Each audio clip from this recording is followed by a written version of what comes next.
I'll be showing you how you go about calculating your point of descent in your flight route. So when you're flying, very often you would be required to cross waypoints along your flight route, often VOR stations or DME stations at a certain altitude. And in order to be in compliance with these requirements, you need to be able to calculate your point in which you start descending, or as they call it, your top of descent. So the way this is done is by using your current altitude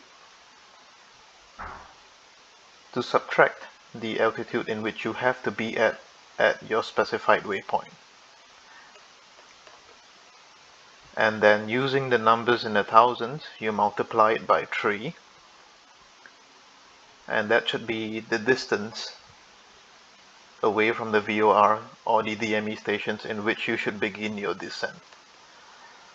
So for the sake of illustration to you, let's say we have to cross the Paine VOR station, which is dialed into the navigation display at 2,000 feet. So taking the figures in the thousands, 15 minus 2,000 feet. 15 minus 2 is 13.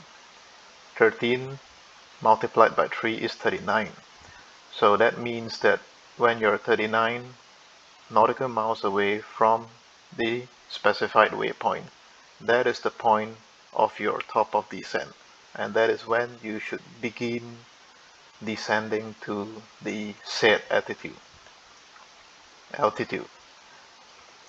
And the other information which you have to consider in your calculations is your ground speed. So given your indicated airspeed 224, 225, you should refer to the ground speed at that point in time, and in this case is 279. You use your ground speed figure and you multiply it by 5, and you get 1,395. Round it up to 1,400, and that should be the vertical speed which you dial into your mode control panel. So the formulas you should remember is the altitude which you have to lose in the thousands multiplied by 3. That is the distance in which you have to be from the VOR before you begin your descent, and your ground speed multiplied by 5. That is the vertical speed in which you have to be descending in order to reach your specified point at the altitude requirements. So without much further ado, let's resume the navigation so we can demonstrate it.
We're at 39, so we can begin our descent to 2,000 feet, just dialing in the figures and set the vertical speed to 1,400 as calculated earlier.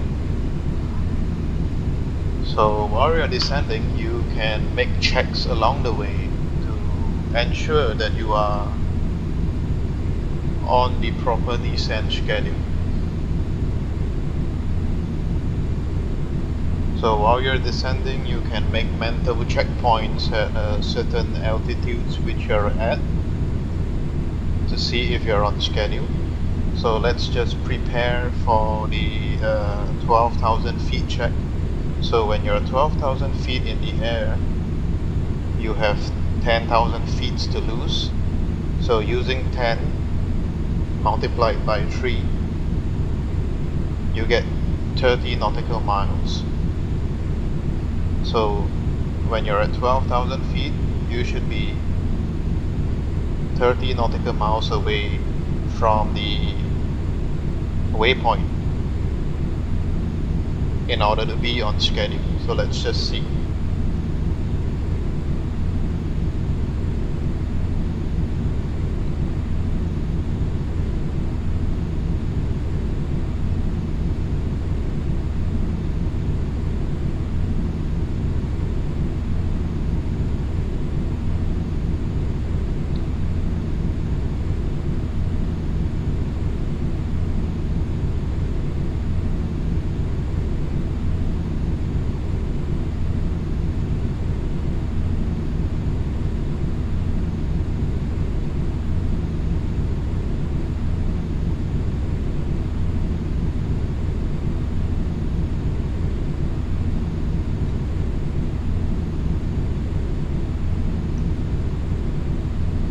So we're at 12,000 feet, but the distance measuring equipment shows that we have reached the VOR station at 29. That means that we are behind schedule. And so we can increase the rate of descent just so that we can catch up. So we can set the next checkpoint at 10,000 feet in the air. That means you have 8,000 feet to lose. 8 multiplied by 3 is 24. So we've got to be 24 nautical miles away from the VOR station in order to be on schedule.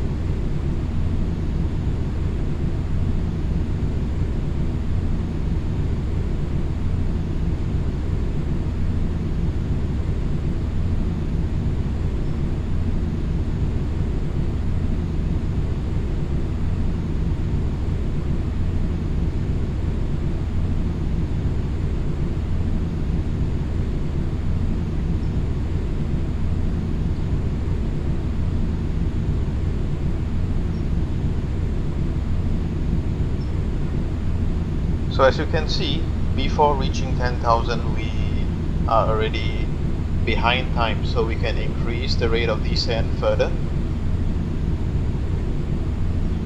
and check back at maybe 7,000 feet to see if we're on schedule.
So at 17,000 feet, 5,000 feet to lose, 5 times 3 is 15. Will we cross 7,000 feet with 15 nautical miles?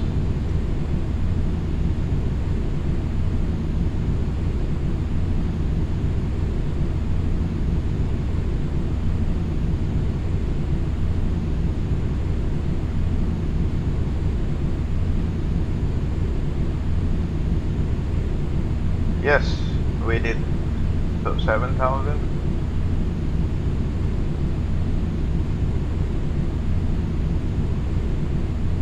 So let's check back again when we're at 5,000 feet. With 3,000 feet to lose, 3 times 3 is 9, so we have to be at least 9 nautical miles away.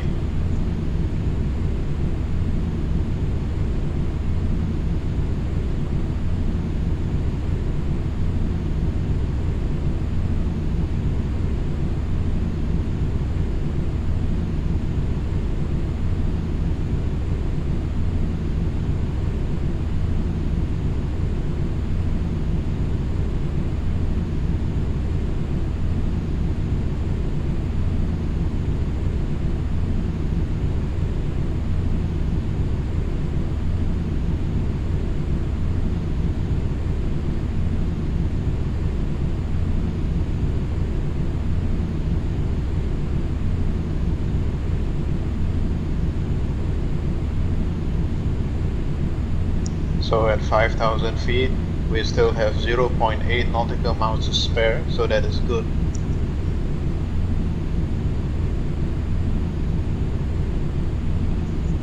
So the next checkpoint, let's set it at 3,000 feet. 3,000 feet means that you have 1,000 feet to descend. 1 times 3 is 3. So at 3,000 feet, you need to be at least 3 nautical miles away from the station.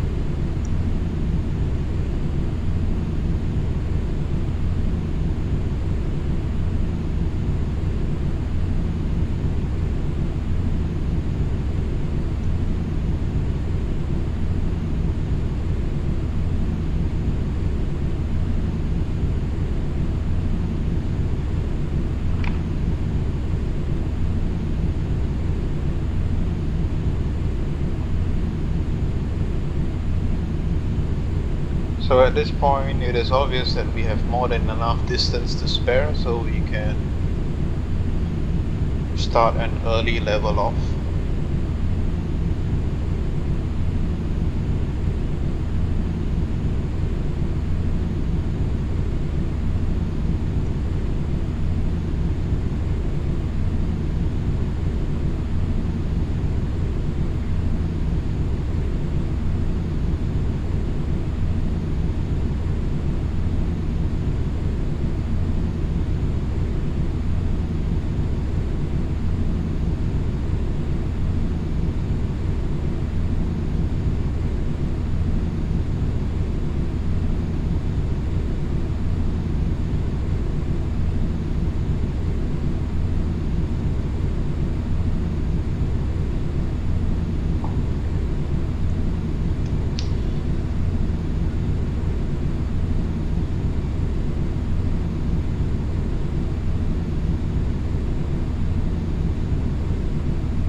And just in time.